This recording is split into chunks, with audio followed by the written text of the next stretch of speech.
SSC GD normalisation 2025। তো normalisation নিয়ে অনেকের মনে কিন্তু অনেক রকম কোশ্চেন থাকে। যেমন দেখো, অনেকেই বলবে দাদা আমি 20টা ভুল করেছি, আমার নাম্বার কি কত বাড়বে? মানে নর্মালাইজেশন নাম্বারটা মানে অনেকের চিন্তা ভাবনা যে নর্মালাইজেশন ব্যাপারটা যে মানে আমি বেশি ভুল করলে আমার নাম্বার হয়তো বাড়বে না, বা আরও অনেকে অনেক কিছু মনে করে।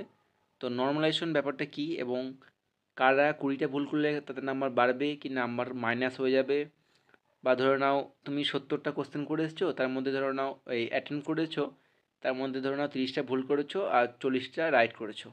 মানে তোমার 40টা রাইট হয়েছে আর 30টা ভুল হয়েছে, তো তোমার কত নম্বর বাড়বে? কারণ তুমি ভুলটা অনেক বেশি করে ফেলেছো, তাই না? তো এই বিষয়টা আজ তোমাদের বলবো, ঠিক আছে? কাদের নর্মালাইজেশন 15+ বাড়বে, কাদের 10+ বাড়বে এবং কাদের 5+ বাড়বে, তাই না? কারণ সবাই তো সমান নয়, কারো নাম্বার বেশি বাড়বে, কারো নাম্বার কম বাড়বে। তো এই পুরো নর্মালাইজেশন ব্যাপারটা আজ তোমাদের ভালো করে বোঝানোর আমি চেষ্টা করব। তো বন্ধুরা, টেক্সট বুক তোমাদের জন্য একটা বাম্পার অফার নিয়ে এসছে। মাত্র 351 টাকায় 1 বছরের টেক্সট বুক পাস প্রো পেয়ে যাবে, ঠিক আছে? তো দেখো, যাদের এসএসসি জিডিতে নাম্বার কিন্তু কম রয়েছে বর্তমানে, ধরে নাও এই 70 বা 60 নাম্বার রয়েছে, তারা ভাবছো কী হবে না হবে, তো এই ভাবনা চিন্তা তো বাদ দাও। তোমরা কিন্তু আবার 2026-এ কিন্তু ভ্যাকান্সি বেরোবে, 40 থেকে 50 হাজার ভ্যাকান্সি কিন্তু 2026-এ বেরোবে, ঠিক আছে? তো তারা কিন্তু এই টেক্সট বুক পাস প্রোটা নিয়ে নাও, জোর কদমে পড়াশোনা শুরু করে দাও দেখতে দেখতে। পাশাপাশি ওদিকে ফিজিক্যাল পাস করলে করবে, না করলে এদিকে কিন্তু পড়াশোনা তুমি শুরু করে দাও। এখন থেকে পড়াশোনা শুরু করলে তুমি আগামী দিনে 2026-এ কিন্তু ভালো নাম্বার তুমি তুলতে পারবে। তাছাড়া সামনে কিন্তু গ্রুপ ডি পরীক্ষা রয়েছে, রেলে গ্রুপ ডি, বা তোমাদের ডাব্লিউবি অর্থাৎ ওয়েস্ট বেঙ্গল পুলিশের বা কেপি, ঠিক আছে? যে কোনো পরীক্ষা তোমরা কিন্তু প্রিপারেশন এই টেক্সট বুক পাস প্রো থেকে নিতে পারবে, ঠিক আছে?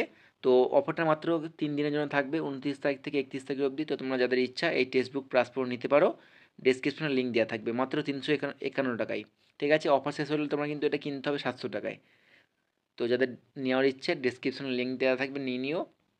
আর কুপন কোড ইউজ করবে UWS, তাহলে কিন্তু এক্সট্রা 12% ছাড় তোমরা পেয়ে যাবে। তো ভিডিওটি সম্পূর্ণ দেখতে থাকো প্রথম থেকে শেষ অবধি। তো চলো ভিডিওটি শুরু করা যাক। তো জয় হিন্দ বন্ধুরা, আমি সঞ্জয়, তোমরা দেখছো update with Sanjay YouTube channel.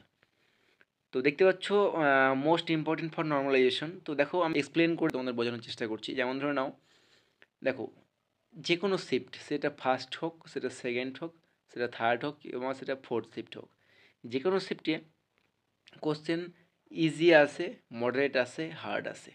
এমনটা নয় যে তার মানে 4টে পার্টে পরীক্ষা হচ্ছে, GK, GS, math, reasoning and grammar. তো 4টে পার্ট। তো এমন কেউ বলতে পারবে না যে 4টে পার্টেই আমাদের কোশ্চেন ইজি এসছে, বা 4টে পার্টে কোশ্চেন আমাদের মডারেট এসছে, বা 4টে পার্টেই কোশ্চেন আমাদের হার্ড এসছে। এই ইজি, মডারেট, হার্ড এই 3টে মিলিয়ে কিন্তু একটা শিফট তৈরি হয়। তো এবার দেখো, তোমার শিফট, তোমার যে শিফট এসেছে ভারতের রাজ্যপালকে, এটা হচ্ছে ইজি কোশ্চেন। এটা কিন্তু 100 জনের মধ্যে কিন্তু 99 জন কিন্তু অ্যান্সার দেবে, যেহেতু এটা ইজি কোশ্চেন। আচ্ছা, মডারেট কোশ্চেনে দেখো, বৈশাখ নন্দনকে পর্যায়বাচী কিয়া হয়, এটা হিন্দি গ্রামারে কোশ্চেন। বৈশাখ নন্দন মানে কি, এটা হয়তো অনেকে জানে না।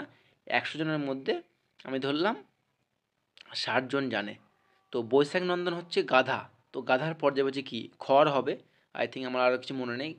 খড় হবে, আরও কিছু আছে, যাই হোক আমি একটাই বললাম। তো ধরে নাও এটা 60% পেরেছে। আর ধরে নাও সূর্য শিশির কোন ধরনের উদ্ভিদ, এটা হচ্ছে জিকে কোশ্চেন। তো এটা মোটামুটি অনেকের জানা হয়তো নেই, আমি জাস্ট মনে করছি, জাস্ট তোমাদের বোঝাচ্ছি, আবার অনেকে হয়তো জানে। তো সূর্য শিশির কোন ধরনের উদ্ভিদ কোশ্চেনটি একটু আনকমন, তো এটা আমি মানলাম এটা হার্ড কোশ্চেন। তো এটা 100 জনের মধ্যে মোটামুটি ওই 30 থেকে 40% পারলো। তো এই যে ব্যাপারটা, তুমি এই ইজি কোশ্চেনটা যদি তুমি ভুল করে আসো, তোমার কিন্তু নেগেটিভে এফেক্ট পড়বে। বা তুমি মডারেটটা তাও ঠিক আছে, বাট ইজিটা, কারণ তোমার 100 জনের মধ্যে যেটা 99 জন করতে পারছে, সেটা তুমি যদি ভুল করে আসো, তার মানে মনে করবে যে কোশ্চেনটা সত্যি ইজি ছিল, তাহলে তার জন্য কিন্তু 100 জনের মধ্যে 99 জন করতে পেরেছে।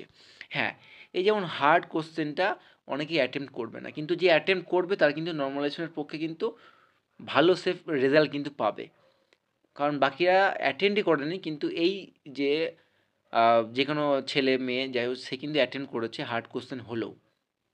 তো এটা তো বুঝলে। নেক্সট দেখো, আর তোমাদের বোঝাচ্ছি, রাহুল 75টা অ্যাটেন্ড করেছে কিন্তু 20টা ভুল করেছে। 20টা ভুল করে নাম্বার কত পেয়েছে? 90। আর সুরেশ 60টা অ্যাটেম্প্ট করেছে, 20টা ভুল করেছে, পেয়েছে 100 নাম্বার। দেখো, দুজনে কিন্তু ভুল কিন্তু 20টাই করেছে, কিন্তু প্রথম জন অ্যাটেম্প্ট করেছিল 75টা, পেয়েছে 90 নাম্বার। সেকেন্ড জন সুরেশ অ্যাটেম্প্ট করেছে 60টা, পেয়েছে 100 নাম্বার। কারণ দেখো এখানে অ্যাটেম্প্ট মানে এমন নয় যে তুমি ভুল বেশি করেছো বলে তোমার নাম্বার কম বাড়বে নর্মালাইজেশন, তেমন ব্যাপার কিন্তু নয়। তুমি কোন কোশ্চেনগুলো অ্যাটেম্প্ট করেছো, ঠিক আছে? তুমি এবারের যে ব্যাপারটা রয়েছে তোমার, তোমার শিফটে তোমার ধরো না 25 তারিখ পরীক্ষা হয়েছিল, সেই শিফটে তোমাদের 100 জনের জন্য ধরে নাও পরীক্ষা দিয়েছে, তার মধ্যে তুমি 100 জনের মধ্যে তোমার ধরে নাও গড় স্কোর হচ্ছে মানে এভারেজ স্কোর 100, তুমি পেয়েছো 60, তার মানে মনে করবে তুমি অনেক পিছিয়ে আছো। তো তোমার নর্মালাইজেশন নাম্বার কিন্তু একটু কমই বাড়বে, কারণ তুমি অনেক ইজি কোশ্চেন যেগুলো তুমি হাত দাওনি, হার্ড কোশ্চেন তো অনেক দূরের কথা। তো দেখো তোমায় একটা বিষয় বলে দিচ্ছি, ধরে নাও 25 তারিখ, 25শে ফেব্রুয়ারি ধরে নাও পরীক্ষা ছিল, হ্যাঁ অরিজিনালি পরীক্ষা ছিল। তো ফার্স্ট শিফট এভারেজ স্কোর কত? 90, সেকেন্ড শিফট 95, থার্ড শিফট 100 এবং ফোর্থ শিফট 105, তাই তো? এবার দেখো তোমার 90 ফার্স্ট শিফটে এভারেজ স্কোর ছিল, তুমি পেয়েছো কত? 60 নাম্বার। তার মানে তুমি ধরে নাও কতটা পিছিয়ে তুমি রয়েছো, তো 60 কোথায় 90, তো এক্ষেত্রে তোমার নর্মালাইজেশন নাম্বার কিন্তু কম বাড়বে, কারণ তুমি এভারেজের মধ্যে আসতে পারোনি, তুমি ইজি কোশ্চেনগুলো অ্যাটেন্ড করতে পারোনি। তুমি হাত মানে হয় ইজি কোশ্চেন ভুল করেছো, তুমি হার্ড কোশ্চেন হাত দাওনি, মানে তুমি এভারেজের মধ্যে না থাকতে পারলে তোমার কিন্তু নাম্বার অনেকটা কমবে। হ্যাঁ তুমি হার্ড কোশ্চেন বলে তুমি ছেড়ে দিচ্ছ, এটা করলে কিন্তু নর্মালাইজেশন এফেক্ট পড়বে। হার্ড কোশ্চেন তোমাকে অ্যাটেম্প্ট করতে হবে। এমন নয় তুমি সব হার্ড কোশ্চেন অ্যাটেম্প্ট করছো আর রং করছো না, তা নয়, কিন্তু অ্যাটেম্প্ট করা তোমার দরকার রয়েছে। তো এমনটাই ধরে নাও, যেমন ফার্স্ট শিফট তেমন সেকেন্ড শিফট তেমন থার্ড শিফট, তোমার কিন্তু এই যদি ধরে নাও থার্ড শিফটের এভারেজ স্কোর 100, তুমি কিন্তু যদি 90 টু 100-এর মধ্যে থাকো, তাহলে কিন্তু তোমার নর্মালাইজেশন এফেক্ট কিন্তু পড়বে না, সবার যা বাড়বে তারও কিন্তু 2-1 নাম্বার কম বেশি কিন্তু তোমার নাম্বারও বাড়বে, ঠিক আছে? তো এই হচ্ছে মধ্য কথা। তোমার শিফটে এভারেজ স্কোর কত, তুমি যদি এভারেজ স্কোরে আশেপাশে থাকো, এই যেমন এখানে দেখো আমি 2024 সালটাই তোমরা দেখে নাও, এই যে 2024 সালে যেমন ধরে নাও 27 তারিখে পরীক্ষা হয়েছে, এই যে 5টা থেকে 6টা লাস্ট শিফট আই থিঙ্ক। তো এভারেজ স্কোর কত? 95 পয়েন্ট সামথিং। আর স্টুডেন্ট পরীক্ষা দিয়েছে 1023 জনের মধ্যে, 1023 জন পরীক্ষা দিয়েছে, কিন্তু এভারেজ স্কোর রয়েছে 95। তো তোমার যদি 90-এর আশেপাশে কিন্তু নাম্বার থাকে, 90-95-এর আশেপাশে, তাহলে তোমার কিন্তু এভারেজ স্কোরের মধ্যে আছো। বাট তুমি যদি এখন কোথায় ধরে নাও 90 আর তুমি কোথায় পড়ে রয়েছো 70, তার মানে ধরে নাও তোমার অনেকটা কিন্তু এখানে ডিফারেন্স হয়ে যাচ্ছে, তাই না? এখানে অনেক ডিফারেন্স কিন্তু হয়ে যাচ্ছে। তো এতটা ডিফারেন্স থাকলে তোমার কিন্তু নর্মালাইজেশন এফেক্ট পড়বে। বাট তুমি যদি হার্ড কোশ্চেন অ্যাটেম্প করে থাকো, ঠিক আছে, তুমি হার্ড কোশ্চেন অ্যাটেম্প করে থাকো এবং ইজিগুলো করে থাকো, তুমি যদি একটা নর্মাল মানে তুমি যদি এভারেজ করে আশেপাশে থাকো, তাহলে তুমি কিন্তু ভুল তোমার 20টা হোক বা 25টা হোক, কিন্তু এমন নয় যে তোমার 20টা ভুল হয়েছে বলে তুমি নর্মালাইজেশন নাম্বার তোমার বাড়বে না, তোমার মাইনাস হয়ে যাবে, তেমন কিন্তু না, নর্মালাইজেশন নাম্বার কিন্তু বাড়বে। কারণ নর্মালাইজেশন বিষয়টা একটা সূত্রের মধ্যে হয়ে থাকে, ঠিক আছে? যাই হোক বন্ধুরা, এটাই তোমাদের বোঝানোর চেষ্টা করলাম অ্যাকচুয়ালি। তোমাদের নর্মালাইজেশন বিষয়টা জানতে হলে ssc.gov.in তুমি চলে যাবে, ওখানে কিন্তু অপশানে রয়েছে নর্মালাইজেশন ফ্যাক্টর কীরকম, ঠিক আছে? বাট আমি তোমাদের একটু ক্যাজুয়াল বোঝানোর চেষ্টা করলাম ভালো মতো, ঠিক আছে, যে বিষয়টা অ্যাকচুয়ালি কী, ইজি মডারেট হার্ড এরকম কিন্তু বিষয় কিন্তু থাকে, ঠিক আছে? তো চিন্তা করে লাভ নেই বন্ধুরা, 15+, 10+, 5+, দেখো 10+ তো মোটামুটি ধরে নাও সবার বাড়বে, কম বেশি সবার কিন্তু আশেপাশে 10+ বাড়বে, যার কপাল খুব ভালো তার কিন্তু 15 থেকে 20+ নাম্বার কিন্তু বাড়বে, ঠিক আছে? ও, তো যাই হোক এটাই তোমাদের বলার ছিল। তো রেজাল্টের ডেট কবে কী দেবে তোমাদের জানিয়ে দিয়েছি, ঠিক আছে?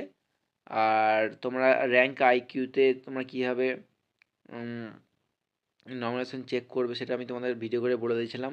র্যাঙ্ক আইকিউ রয়েছে আর র্যাঙ্ক মিত্রা রয়েছে, তো তোমরা অ্যান্সার কি ইউআরএল কপি থাকলে তোমরা দেখতে পাবে। যাই হোক আজকের জন্য এইটুকুই। নেক্সট কোন টপিকে ভিডিও চাও অবশ্যই কমেন্ট করে জানিও। আর দেখা হচ্ছে খুব তাড়াতাড়ি নেক্সট কোনো ভিডিওতে। ভালো থেকো, সুস্থ থেকো, জয় হিন্দ।